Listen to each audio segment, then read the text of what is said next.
Salve, salve, queridos alunos e alunas. Eu vou começar essa web aula com vocês falando aí sobre os movimentos sociais e essa questão aí da diversidade sexual. Bom, nós podemos observar que os movimentos sociais atrelados aí à diversidade sexual começam por volta do século XX, onde a sociedade civil organizada e grupos políticos organizados iniciam aí um processo de defesa dos direitos dos grupos LGBT, combatendo aí qualquer tipo de discriminação atrelada à sexualidade e gênero. Dessas reivindicações desses direitos, o que nós vamos ter aí na Constituição é a garantia da homoparentalidade, onde casais homossexuais adquirem aí o direito de adotar crianças, e o casamento entre pessoas do mesmo sexo. Quando a gente pensa em movimentos sociais e diversidade sexual, a referência desse movimento social é o Olympe de Gouges, que é o pseudônimo de Marie Gouze, que era uma escritora e dramaturga francesa que vai contestar a chamada Declaração dos Direitos do Homem e do Cidadão, que era um documento que foi construído aí durante a Revolução Francesa de 1789. Na Declaração dos Direitos do Homem e do Cidadão, a Marie Gouze, ela diz que os direitos das mulheres elas não estão aí garantidos. Ela faz uma denúncia a essas injustiças e a dominação do homem sobre a mulher que estava contida aí na Declaração dos Direitos do Homem e do Cidadão. Por conta dessa luta, a Marie Gouze ela é presa pelos jacobinos, que era o grupo político que controlava a França nesse momento, e condenada à guilhotina no ano de 1793.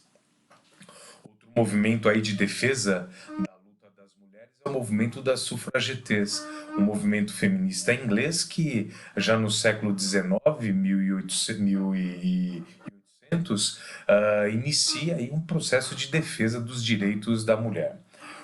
Esse movimento francês está muito atrelado a um episódio da história inglesa que aconteceu no dia 8 de março de 1857, onde operárias, né, de uma fábrica em Nova York, na verdade não está atrelado ao movimento inglês, né? Está atrelado ao movimento feminista aí nos Estados Unidos. No dia 8 de março aí de 1857, na cidade de Nova York, as operárias que trabalhavam numa fábrica de tecidos reivindicavam aí melhoria salarial, mudança na jornada de trabalho, que chegava até 16 horas diárias, condições dignas de ambiente de trabalho. O ambiente de trabalho nessas fábricas ele era extremamente insalubre.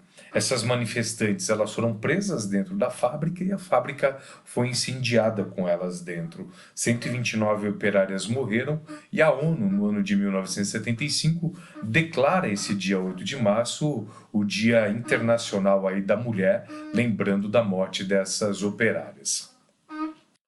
Outros movimentos sociais que ganham força aí acontecem em maio de 1968, na cidade de Paris, na França. Novos movimentos sociais vão surgir aí, o movimento feminista começa a ganhar força. A referência feminina para esse movimento aí no ano de 1968 é a escritora francesa Simone de Beauvoir, onde ela vai trazer à tona e ela vai trazer para o debate os mitos, os tabus e a opressão atrelado aí ao universo feminino. É Simone de Beauvoir que traz para nós essa consciência social e política da mulher.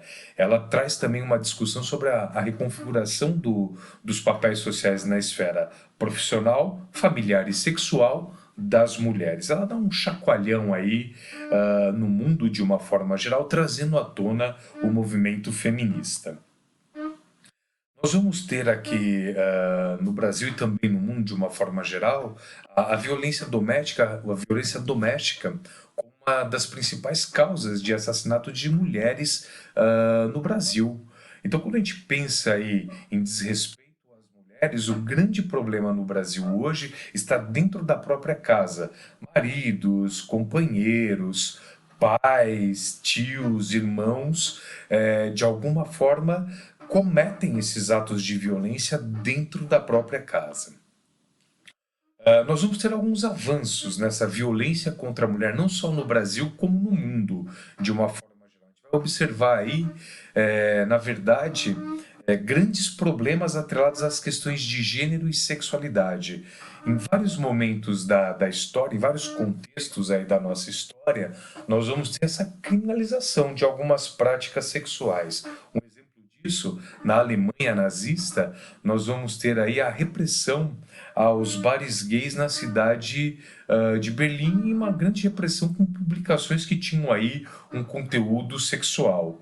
Os cidadãos que eram definidos como homossexuais durante a Alemanha nazista sofriam aí punições extremamente severas. Durante o nazismo, 80 mil pessoas na Alemanha foram mortas por serem aí homossexuais.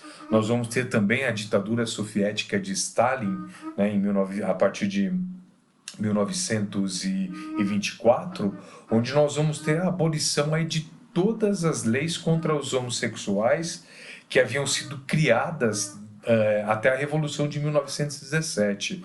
Nós vamos ter perseguição, prisão, condenação de pessoas com base somente na sua orientação sexual. Era uma tentativa de Stalin de resgatar aí o ideal da família nuclear tradicional, onde o provedor é o homem e onde todos os papéis de gênero estão intimamente definidos. Homem de um lado, mulheres de outro lado.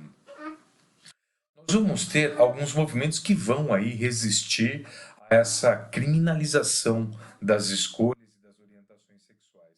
Nos Estados Unidos, nós vamos ter a chamada contracultura, a partir de 68, aí nos movimentos de 68. Esse movimento de contracultura, ele vai se estender pelos vários âmbitos da sociedade, principalmente no campo da cultura. Nesse movimento de contracultura, o que nós vamos ter aí é um combate a uma tradição machista e patriarcal, onde o movimento LGBT surge aí com grande força.